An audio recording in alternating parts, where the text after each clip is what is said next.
नीचे गया वो जरूरी है, देखिए नीचे गिरे के नीचे सूख जाएगा ऐसे।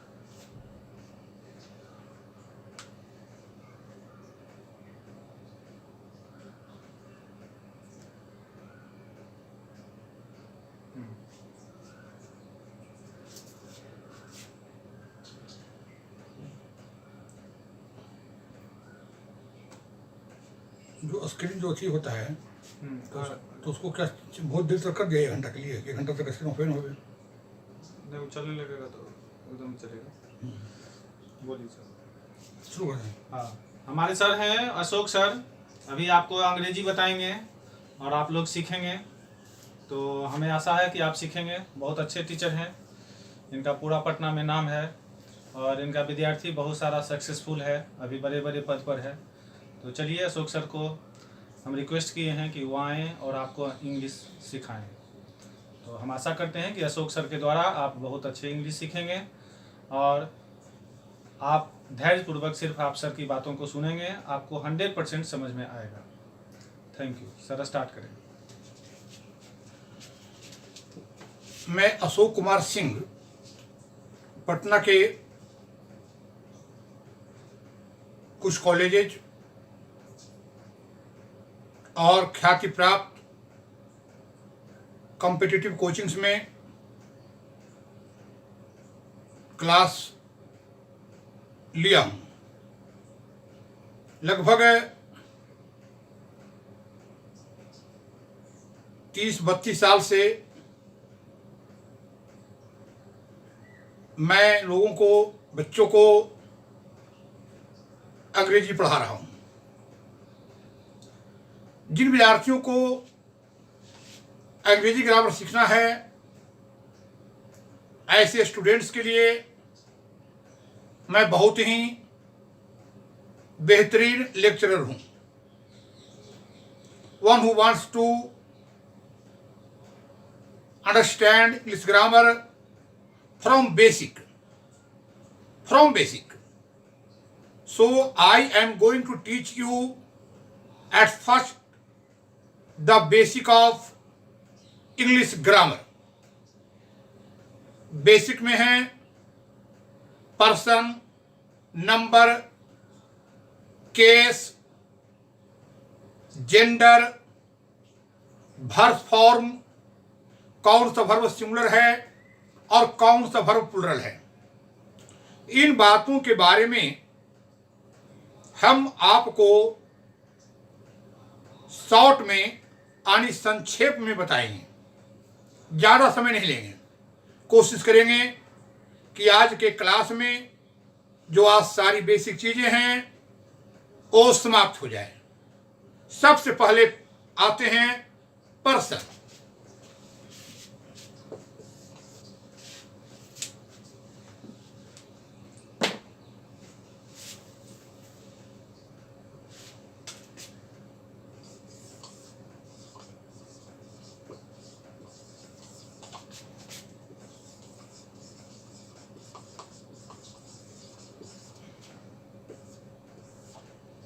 Basic of grammar. Person, person से किसी व्यक्ति का बोध होता है। Person denotes a man. As you know, there are 3 kinds of person. First person, second person and third person. उत्तम पुरुष, मध्यम पुरुष और अन्य पुरुष। इसे समझने के लिए आप इस प्रकार से समझेंगे कि जब 2 व्यक्ति आपस में बातचीत करते हैं तो किसी तीसरे व्यक्ति के बारे में चर्चा होती है। एक व्यक्ति जो बोलता है वह फर्स्ट पर्सन, जो सुनता है वो सेकेंड पर्सन और जिसके बारे में बात कही जाती है थर्ड पर्सन। जैसे मैं कहता हूं Priyanka is a beautiful girl, यहां मैं बोल रहा हूं तो मैं फर्स्ट पर्सन, आप स्टूडेंट्स लोग सुन रहे हैं सेकेंड पर्सन, यानी जो सुनेगा वो सेकेंड होगा, और चर्चा प्रियंका की हो रही है, प्रियंका थर्ड पर्सन। मतलब हुआ कि जब दो व्यक्ति आपस में बातचीत करते हैं तो किसी तीसरे व्यक्ति के बारे में चर्चा होती है। एक व्यक्ति बोलता है, एक सुनता है, और एक के बारे में बात कही जाती है। जो बोलता है वो फर्स्ट, जो सुनता है वो सेकंड, और जिसके बारे में बात कही जाती है वो थर्ड। नेक्स्ट मैं आपको बता रहा हूं नंबर। अभी बताया था आपको हम पर्सन बताया था, अब बता रहा हूं नंबर का मतलब होता है वचन। आप जानते हैं कि नंबर दो प्रकार के हैं, एक सिंगुलर नंबर और एक प्लुरल नंबर, यानी एक वचन और बहुवचन। लेकिन सबसे पहले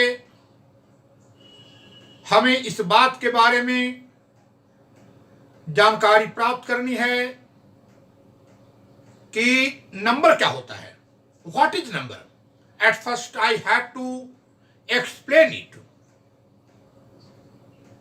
नंबर किसी नाउन या प्रोनाउन का होता है। नंबर किसी नाउन या प्रोनाउन का होता है, इस बात को समझें। अब यहां स्टूडेंट पूछेगा कि सर ये नंबर किसे कहते हैं, ये नाउन प्रोनाउन क्या है? तो एट फर्स्ट आप नाउन और प्रोनाउन को ही समझ लें। दुनिया की वो सारी चीजें जिसे कि आप अपने आंखों से देखते हैं वो नाउन है। Everything which you see with your eyes is a noun. ऐसी कोई चीज नहीं जिसे भला आप देख लें और वो नाउन न हो। लेकिन कुछ ऐसी चीजें हैं जिसे हम नहीं देख पाते हैं, जैसे हवा। हम हवा को नहीं देखते हैं, सिर्फ महसूस करते हैं। यह हवा भी नाउन है।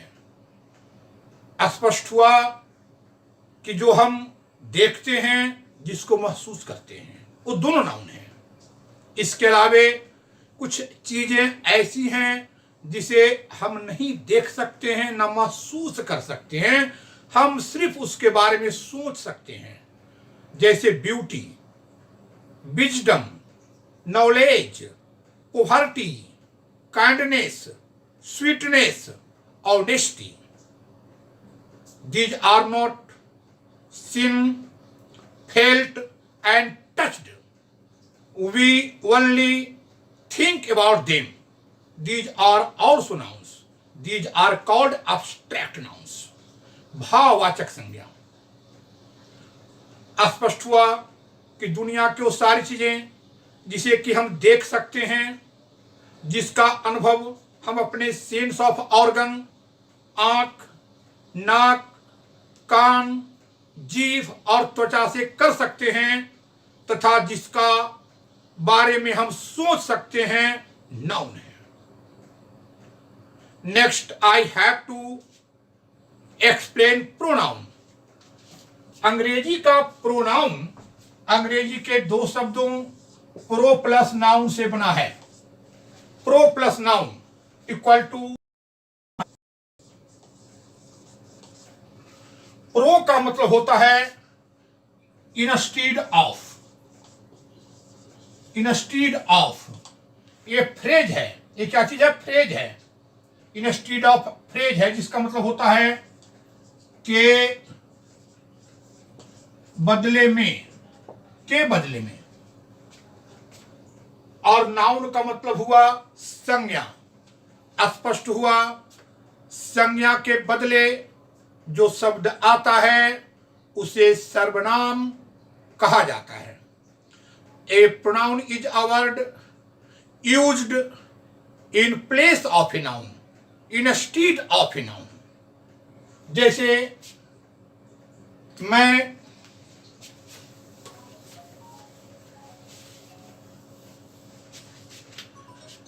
मैं लिखता हूं Ram is a good boy, he lives in India. Ram एक अच्छा लड़का है, वह भारत में रहता है। यहां आप देखिए कि राम को हम देख सकते हैं। राम किसी लड़के का नाम है, हम इसे देख सकते हैं, नाउन है। अब यहां देखिए Ram is a good boy, he lives in India. यहां राम किसके लिए आ रहा है? राम के लिए क्या आ रहा है? राम के बदले में जो शब्द आ रहा है वो हम ही लिख रहे हैं। ही राम के बदले आ रहा है। हम राम को न लिखकर यहां ही को लिखे हैं, क्योंकि राम के लिए ही का प्रयोग होगा। किसी लड़के के लिए ही, लड़की के लिए सी, और नॉन लिविंग थिंग्स, निर्जीव पदार्थ के लिए इट का प्रयोग किया जाता है। तो यहां पर ही जो है वह प्रोनाउन है। प्रोनाउन का काम क्या है? प्रोनाउन हमें नाउन के रिपीटिशन से बचाता है। बार बार नाउन का प्रयोग करने से कोई स्टोरी, स्पीच भद्दा हो जाता है। इसी भद्देपन को दूर करने के लिए प्रोनाउन का प्रयोग किया जाता है। अब यहां हम लिखते हैं Ram is a boy, he lives in Patna. ऐसे ही है, Ram is a boy, Ram lives in Patna, Ram goes to school every day.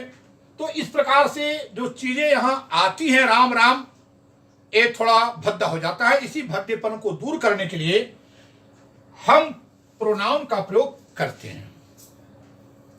स्पष्ट हुआ कि नाउन के बदले जो शब्द आता है उसे प्रोनाउन कहा जाता है। इसमें कहता हूं Rekha is a girl, she is beautiful. यहां सी का प्रयोग किया गया है रेखा के लिए, सी प्रोनाउन है। Patna is a town, it is big. यहां इट आया है पटना के लिए, यह जो है इट प्रोनाउन है।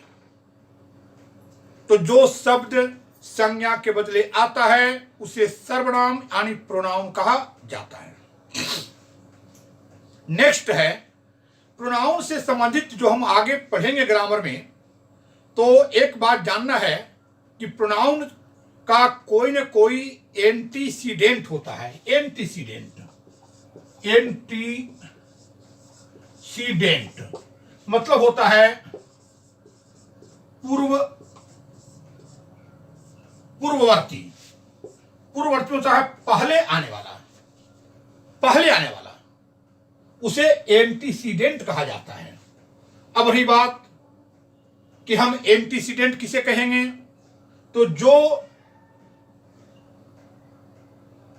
प्रोनाउन जिस नाउन के बदले आता है वह नाउन उस प्रोनाउन का एंटीसीडेंट कहलाता है। यहां आप समझिएगा कि ही आ रहा है राम के लिए, ही का एंटीसीडेंट हुआ राम। यदि मैं कहता हूं Rekha is a girl, she is tall. आप देख रहे हैं Rekha is a girl, she is tall. यहां सी प्रोनाउन है जो रेखा के लिए आ रहा है। हम रेखा को न लिखकर इसके बदले में सी को लिखा है। आप देखिए सी का एंटीसीडेंट रेखा हुआ। आनी प्रोनाउन किसी नाउन के बदले में आता है, जिस नाउन के बदले में जो प्रोनाउन आता है वह नाउन उस प्रोनाउन का एंटीसीडेंट कहलाता है। नेक्स्ट हम देखेंगे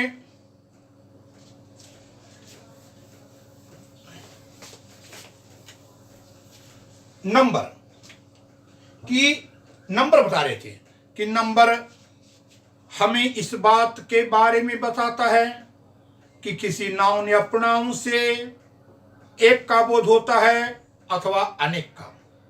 यदि किसी नाउन या प्रोनाउन से एक का बोध होगा, नंबर होगा सिंगुलर, अनेक का बोध होगा, नंबर होगा प्लूरल।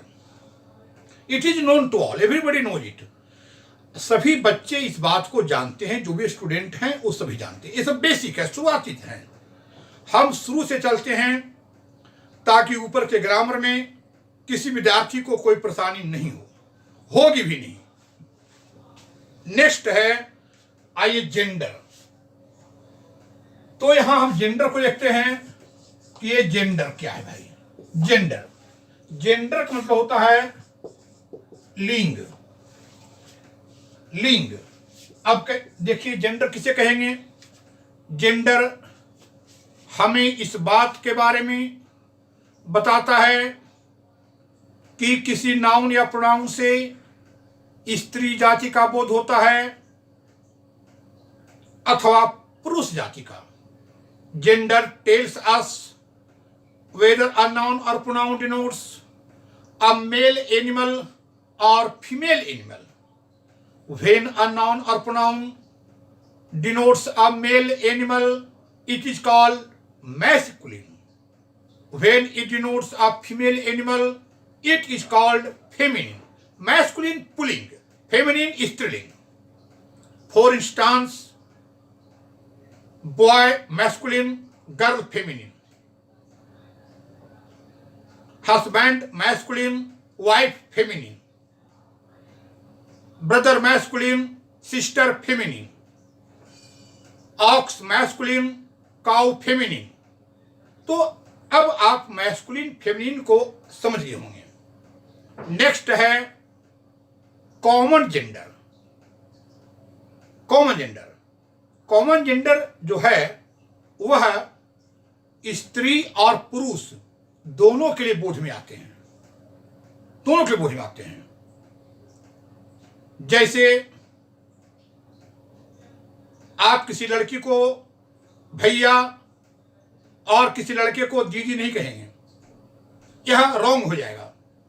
लेकिन कॉमन जेंडर है तो लड़का चाहे लड़की, लेडीज या जेंट्स, हम सभी के लिए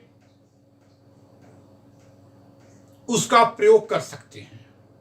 जैसे baby, infant, child, friend, student, teacher, advocate, doctor, engineer, SP, DSP, DM, PM, minister, ये सब के सब कॉमन जेंडर के उदाहरण हैं, एग्जाम्पल्स हैं।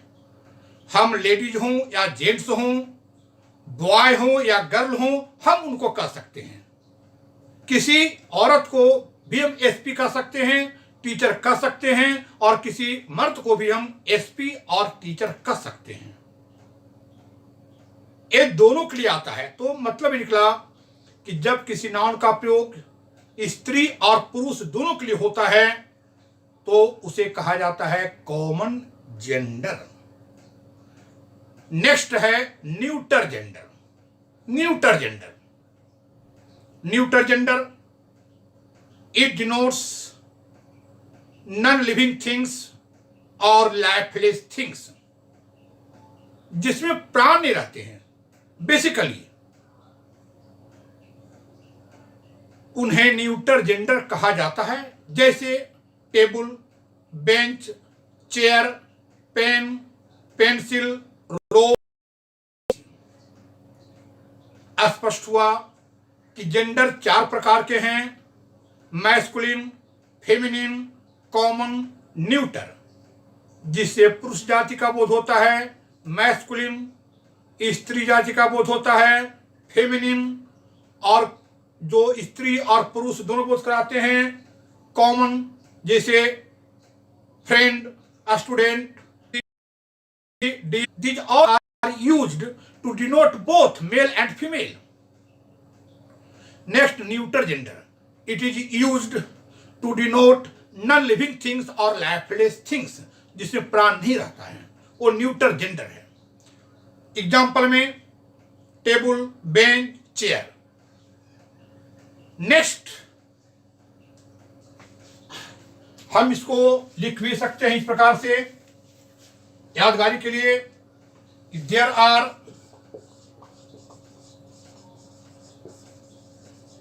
Four kinds of gender. Number 1,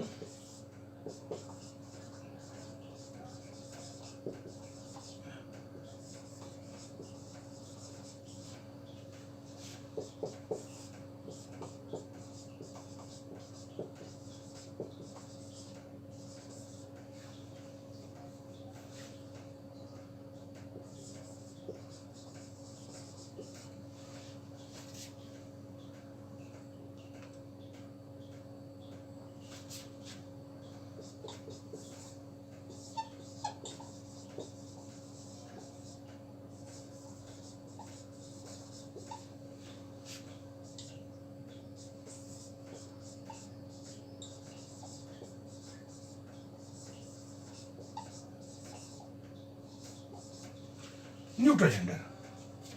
आप सभी विद्यार्थी इसको लिख भी सकते हैं.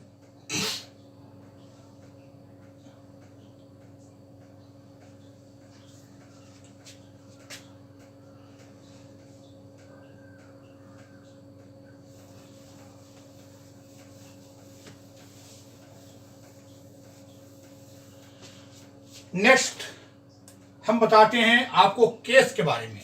केस का मतलब होता है कारक. आपने कारक के 8 प्रकार के बारे में पढ़ा हो, लेकिन केस 4 होते हैं. इन सकते हैं there are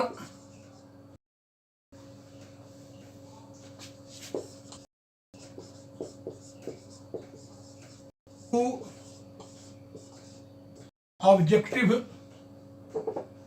objective case. Number 3, possessive case.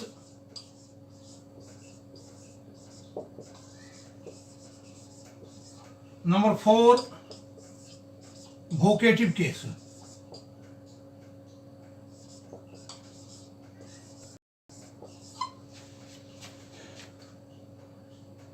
Nominative case, objective case, possessive case, vocative case.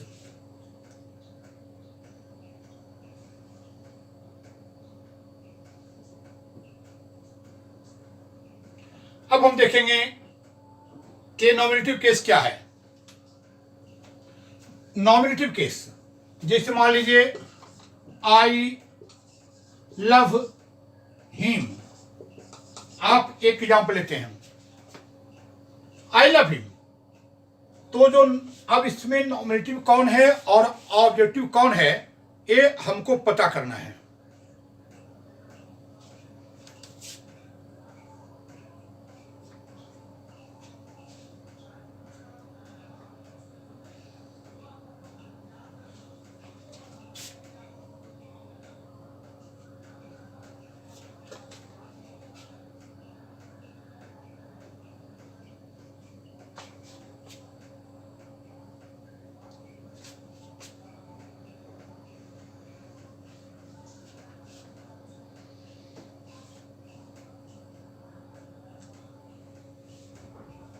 देखिएगा कि जो सब्जेक्ट होता है उसका केस होगा नॉमिनेटिव और जो ऑब्जेक्ट होगा उसका केस होता है ऑब्जेक्टिव.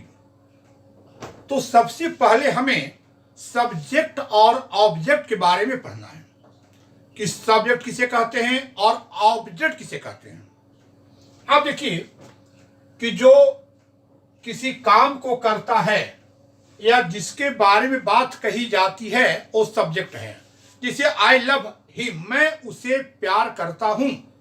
यहां प्यार करने का काम आई कर रहा है, आई सब्जेक्ट है आई कर्ता जो करता है उसे क्रिया कहते हैं। आई क्या करता है? तो प्यार करता है। यहां लव जो है वर्ब है। और यदि हम इसमें वर्ब में क्वेश्चन करेंगे व्हाट या whom से, तो जो आंसर आएगा वह ऑब्जेक्ट होगा। यदि आप वर्ब में व्हाट या whom से क्वेश्चन करते हैं, जवाब नहीं आता है, तो आप समझेंगे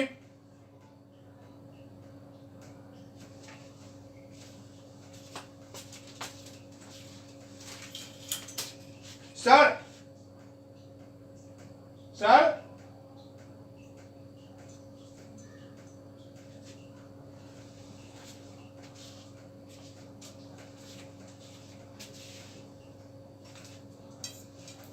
बंद हो गया। ये क्या बंद? वो बंद हो गया थी। ये चल रहा है, यहाँ चल रहा है, यहाँ वो नहीं फुटवा रहा था।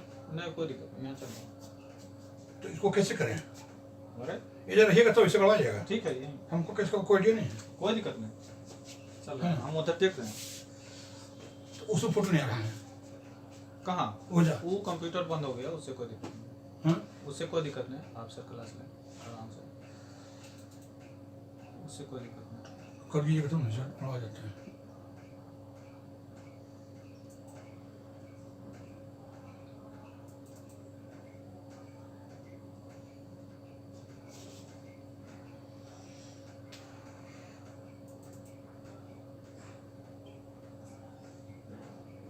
There's no such thing as a good or bad memory. There is no such thing as a good or bad memory. There's just a trained memory and an untrained memory.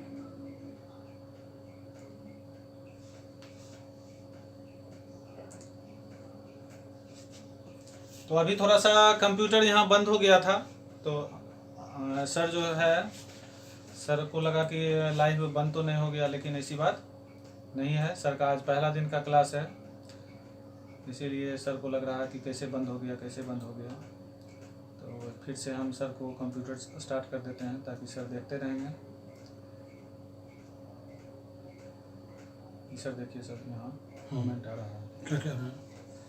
वह लिंग, नर्स, नपुंसक, masculine, feminine, कर्ता, कर्म, मेरा नाम लीजिए sir please, Ravi Jaiswal, ये सब आते रहेगा धीरे धीरे आपको नाम, तो बीच बीच में तो देखिए। कोई बात नहीं, मेरा नाम लीजिए प्लीज सर, रवि जायसवाल। हाँ सर आपको देख रहे हैं और आपका नाम भी ले रहे हैं, यहाँ पढ़ रहे हैं, क्योंकि आप कंटिन्यू हैं और नॉलेज भी आपका ठीक ठाक है, कमेंट भी आप अच्छी तरह से कर रहे हैं, बहुत अच्छी बात है। इसी तरह से करते रहें। सर का पढ़ाई आपको कैसा लग रहा है तो आप कमेंट में लिखें, तो ज़्यादा अच्छा रहेगा। लिखते जाएं ताकि बाद में भी आपको कमेंट के जरिए आपको बताएंगे सर कि किस प्रकार से सर पढ़ाते रहेंगे। तो चलिए सर जहाँ पर थे वहाँ से स्टार्ट करेंगे। रवि जायसवाल, आप पढ़े मन लगाकर। नेक्स्ट, तो यहाँ पर हम कह रहे थे कि हम भर में क्वेश्चन करेंगे व्हाट या whom से, जो जवाब आएगा वह ऑब्जेक्ट होगा। यदि व्हाट और whom से हम क्वेश्चन करते हैं और जवाब नहीं आता है, मतलब वहाँ ऑब्जेक्ट नहीं है, वहाँ ऑब्जेक्ट नहीं है। तो whom do you love, आप किसे प्यार करते हैं? him आ गया, ए ऑब्जेक्ट हुआ। तो जो कर्ता होता है उसका केस होता है नॉमिनेटिव केस, यानी एनसी शॉर्ट में नॉमिनेटिव केस। जो ऑब्जेक्ट हो गया उसका केस हो गया ऑब्जेक्टिव, यानी ओसी ऑब्जेक्टिव केस। जो कर्ता करता है उसे वर्ब कहते हैं, यानी ए वर्ब हो गया। तो आप समझ सकते हैं कि नॉमिनेटिव केस और ऑब्जेक्टिव केस को पता करने के लिए हम सब्जेक्ट और ऑब्जेक्ट को पता करेंगे। We have to find out subject and object. Subject is in nominative case and object is in objective case. Next, possessive cases.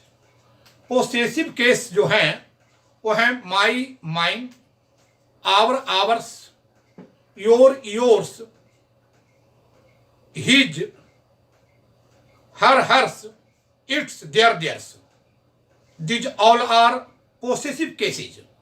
These are used to denote relationship और ऑनरशिप या संबंध या स्वामित्व बताने का काम करते हैं। Possessive cases my, mine, our, ours, yours, his, her, hers, its, theirs. हम इसे बाद में लिखा देंगे, टेबल लिखा देंगे, अभी हम समझा रहे हैं। These are used to denote relationship और ownership. Example, you are my student, तुम हमारे स्टूडेंट हो, विद्यार्थी हो।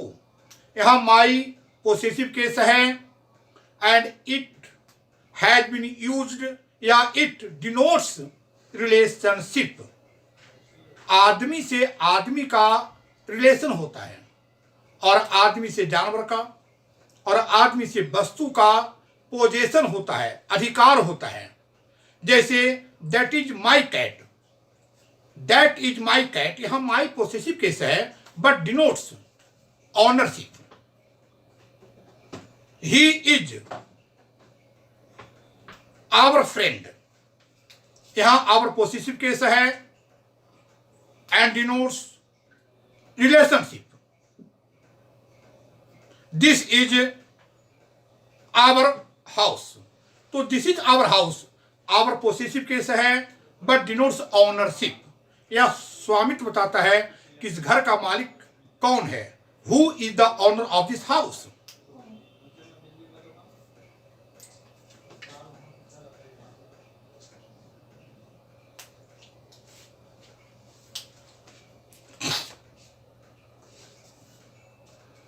Next, vocative case. It is used to address someone. हम वोकेटिव केस का प्रयोग किसी को संबोधित करने के लिए करते हैं। जब हम किसी को पुकारते हैं, बुलाते हैं, तो जिसे एड्रेस किया जाता है वो वोकेटिव केस में होना समझा जाता है। इसे संबोधन कारक कहा जाता है। जैसे मैं कहता हूं मुन्ना कम हेयर, तो मुन्ना कम हेयर में हम यहां देखेंगे कि मुन्ना कॉमा कम हेयर, यहां देखिए आप, मुन्ना को कॉमा से रख दिया गया है। हम पहले बोलते हैं मुन्ना कम हेयर,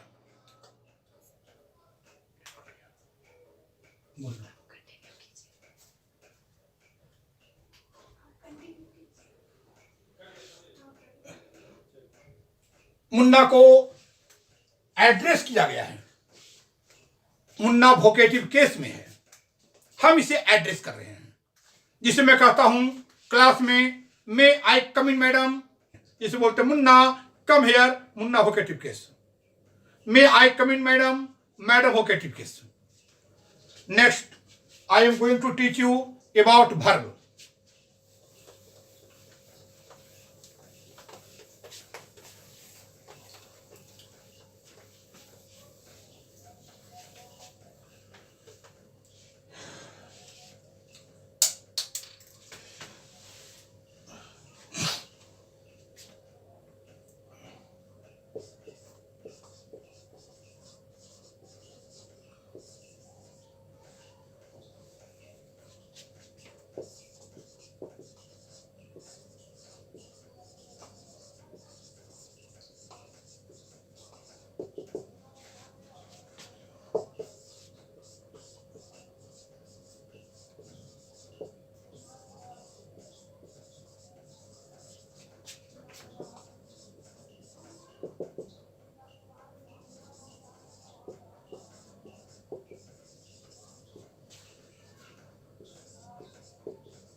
आप सभी विद्यार्थी इसको लिख लें।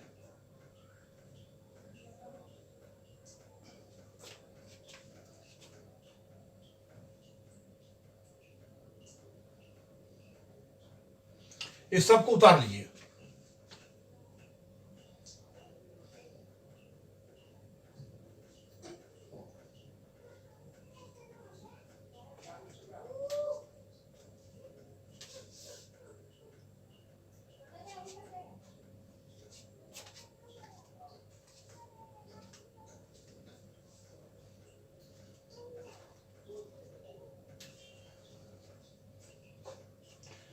अब हम आपको वर्ब के जो 5 रूप हैं उसके बारे में तो बताएंगे ही, लेकिन सबसे पहले हमें जानना है कि वर्ब किसे कहते हैं। Verb is an action word.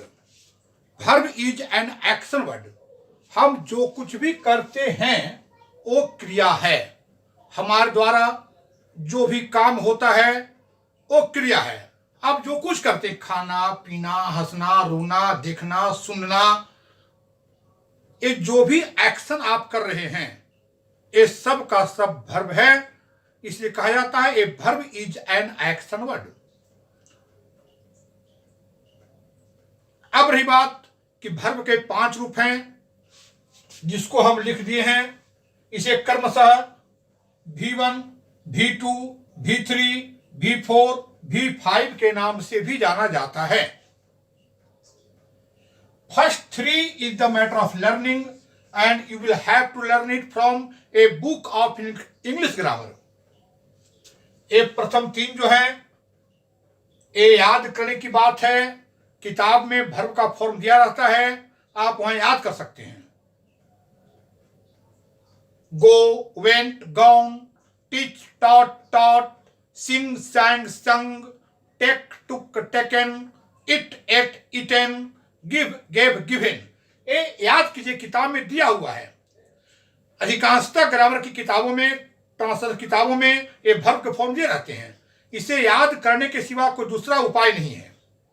लेकिन जो V4 है और V5 है ये आप बनाने की बात है। It is not the matter of learning, you will have to form it when you add ing in V1 it will be V4 sorry, it will be V4।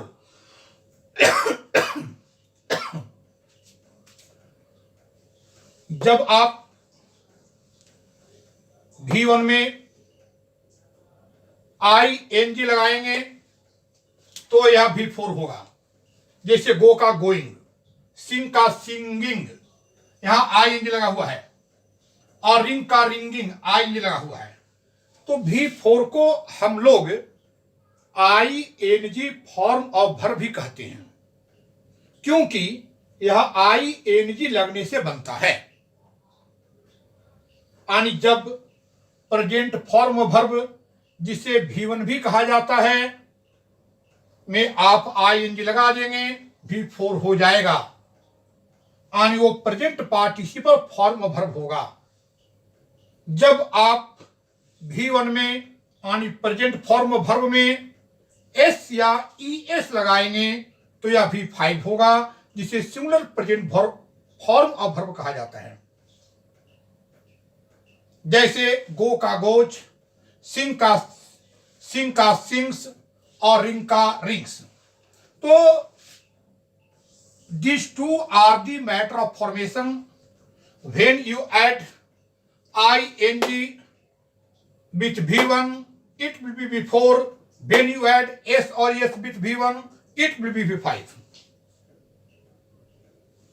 अब मैं समझता हूं कि V1, V2, V3, V4, V5 में किसी विद्यार्थी को कोई दिक्कत नहीं होगी।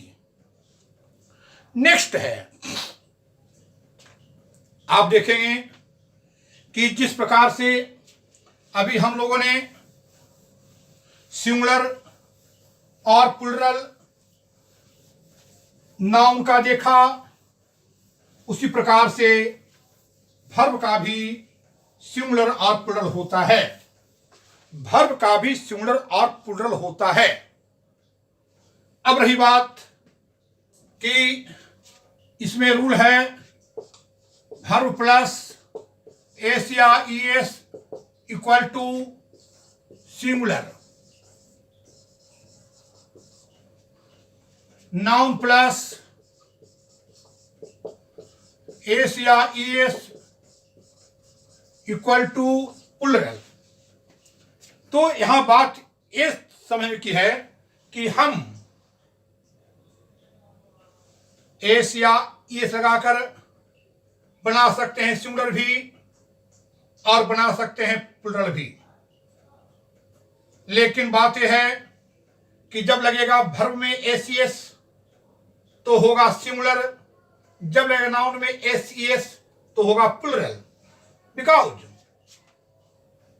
The base form of a verb is plural when S और ES is added in a verb or with a verb, it is singular. Example, verb plural, to singular, plural singular, go plural, goes singular, love plural, loves singular, pen singular, pens plural. Just opposite of a verb, the base form of a noun is singular when S और ES is added with a noun, it is plural. Noun plural, two noun singular, two plural.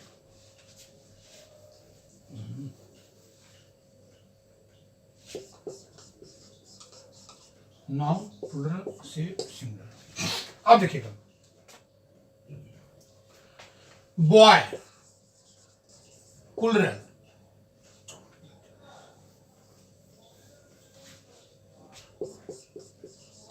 noun singular से plural, boy singular, boys plural, girl singular, girls plural, teacher singular, teachers plural।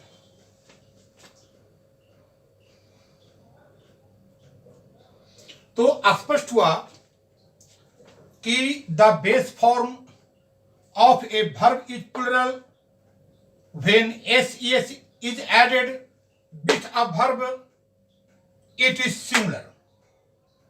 The base form of a noun is singular when s or es is added with a noun, it is plural.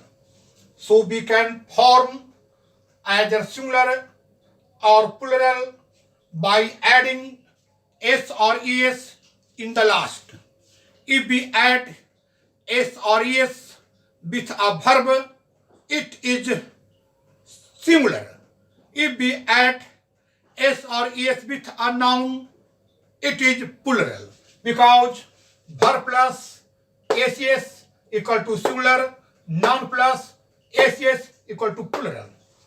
ये सभी जो हैं ये plural हैं, इनका होगा singular, जो है प्लुरल वो होंगे सिंगुलर, जो है सिंगुलर वो होगा प्लुरल।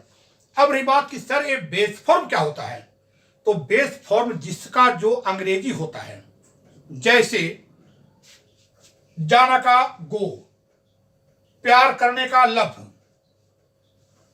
कलम का पेन, ये सभी हुआ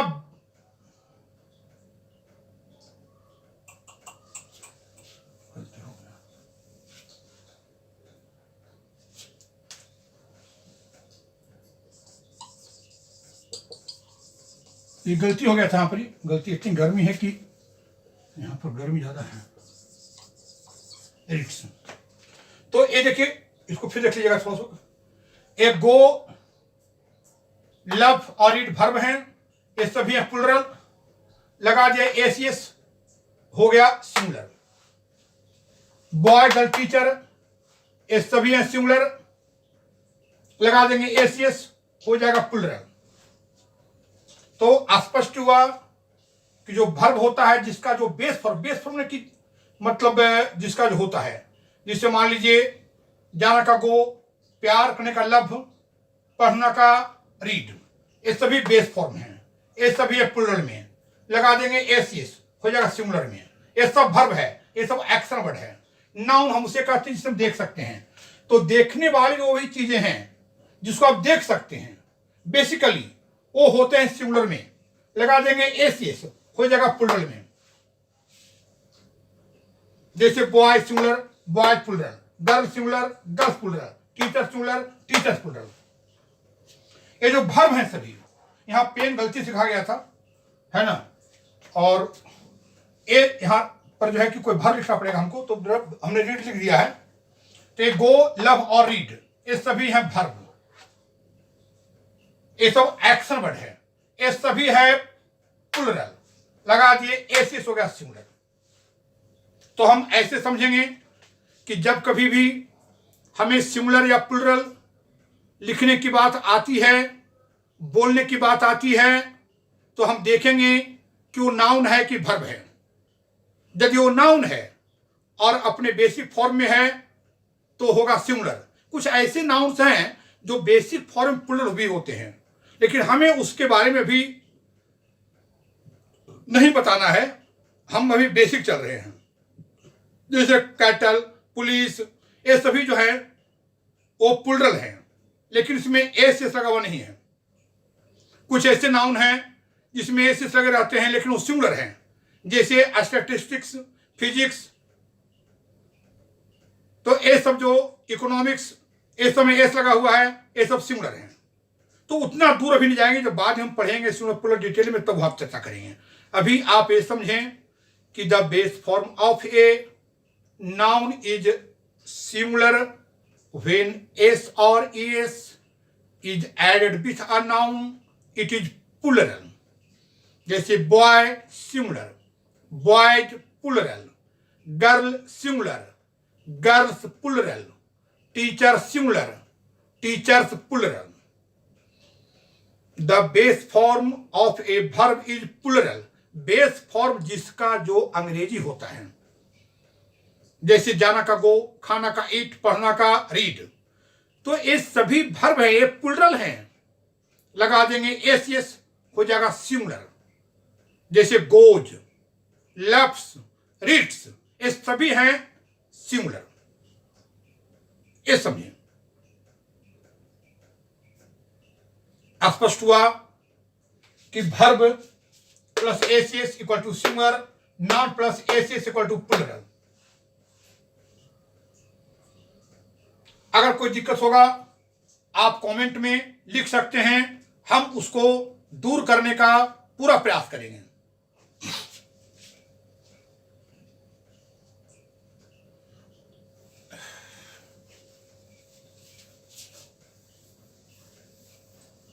हम लोग इसे इस प्रकार से भी याद रख सकते हैं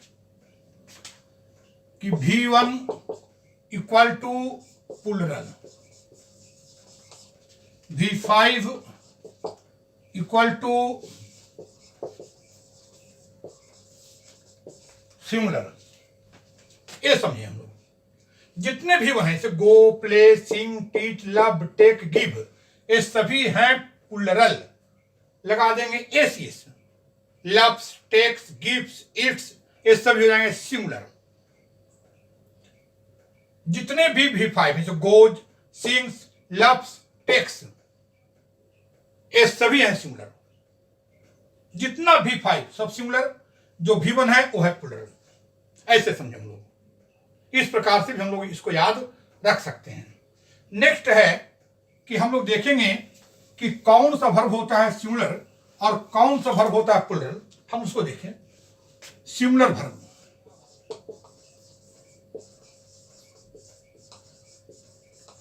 इसको याद लिख लेंगे आप लोग।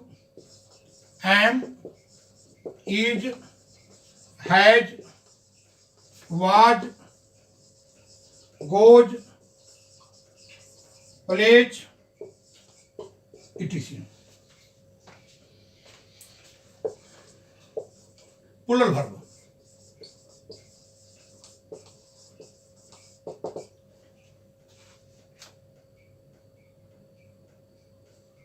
Are, have, where, go, play, etc. Are, have, where, go, play, etc. तो हमें समझें कि एम इज हैज वाज ये चार है सिंगुलर, आर है वेयर ये है प्लुरल, एम इज का प्लुरल आर, हैज का प्लुरल हैव और वाज का प्लुरल वेयर होता है। जितने भी V1 हैं उससे भी हैं प्लुरल लगा देंगे, एसीएस हो जाएगा सिंगुलर। तो ए सिंगुलर है, ये प्लुरल है, ये प्लुरल है, ये सिंगुलर है, ये आप समझ चुके हैं। The base form of a verb is plural. When s or es is added with a verb, it is singular. The base form of a noun is basically singular. When s or es is added with a noun, it is plural. Next, हम आपको number, person और case का table लिखाने जा रहे हैं। इसको आप उतार लीजिएगा।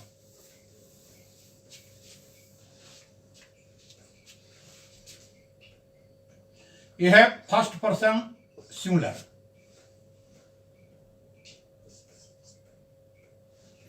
फिर से कर देंगे बढ़िया रहेगा। NC OC PC। Nominative case, objective case, possessive case. Vocative case का टेबल नहीं होता है। There is no case, there is no table of vocative case. तो फर्स्ट पर्सन का singular, a first person S में सिंगुलर, आई,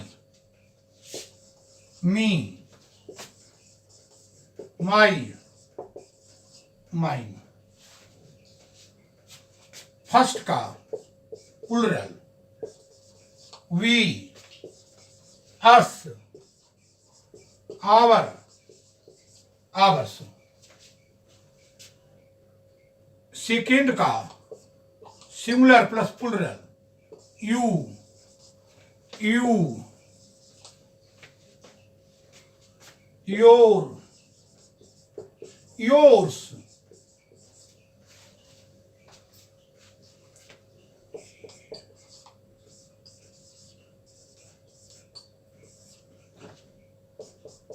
ये third का singular है, हिम।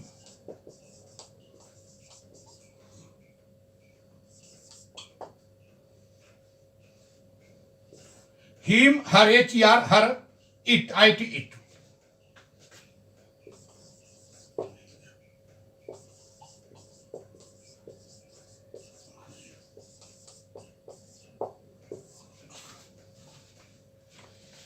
थर्ड का दे, देम, देयर, देयर्स। अब समझेंगे इसको। हम लोग ऐसे समझें, NC का मतलब हुआ nominative case, OC objective case, PC possessive case. Vocative case का टेबल नहीं होता है। यहां पर आ जाएंगे, ये हुआ फर्स्ट पर्सन, एस मतलब सिंगुलर, पी मतलब plural, a second person singular plus plural, third person singular, third person plural. तो हमें इसमें क्या पता करना है? इसमें पता करना है हमको नंबर,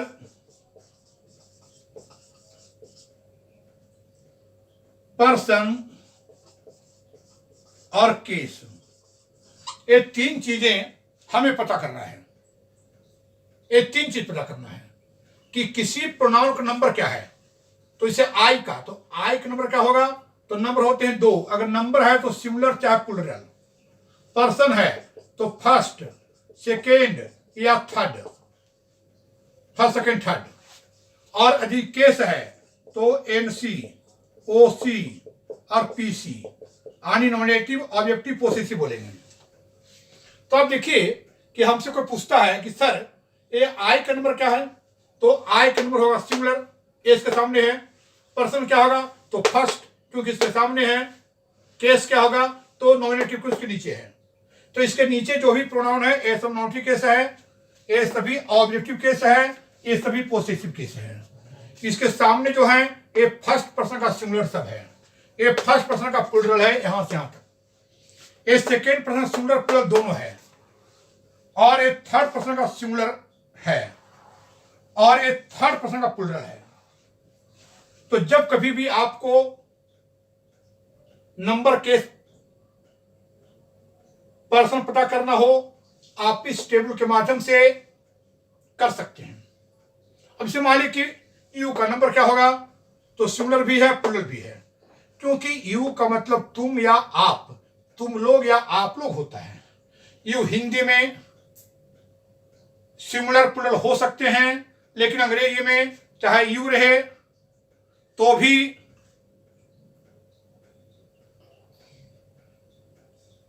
यदि हिंदी में आप रहे तो भी यूं ही होगा, और आप लोग रहे तो भी यूं ही होगा, तुम रहे तो भी यूं ही होगा, और तुम लोग रहे तो भी यूं ही होगा। हाँ, अंग्रेजी में हम यू कह सकते हैं, यू माने तुम या तुम लोग, आप या आप लोग, इसलिए इसको सिंगुलर और प्लूरल दोनों माना गया है। आपको पूछेगा कि सर यू का नंबर क्या है, तो यू का नंबर है सिंगुलर प्लस प्लूरल। पर्सन क्या है, तो सेकेंड है। केस क्या है, तो ऑब्जेक्टिव। कोई पूछेगा सर हर का नंबर क्या है, तो सिंगुलर है। पर्सन क्या है, थर्ड। केस क्या है, ऑब्जेक्टिव भी है और पोसेसिव भी है। जैसे आई लव हर, तो आई लव हर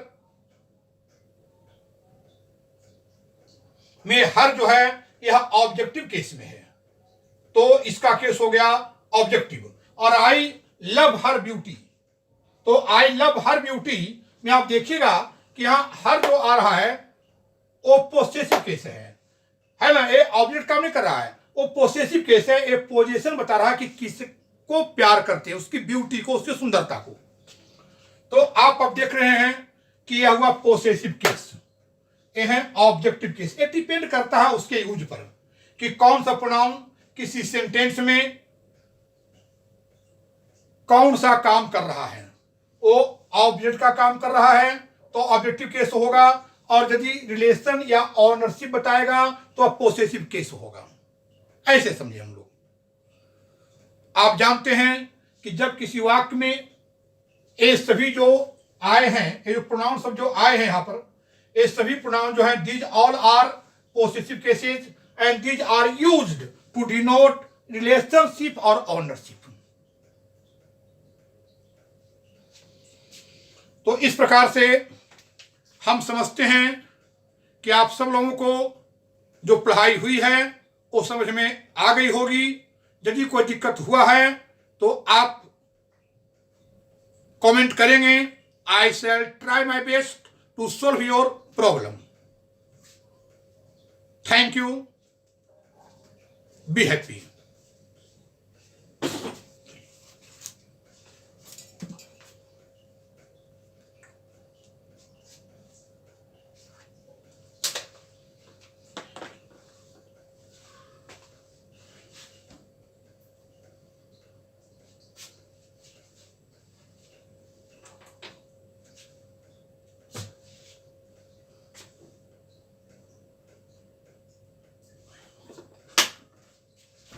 एक घंटा हो गया ना।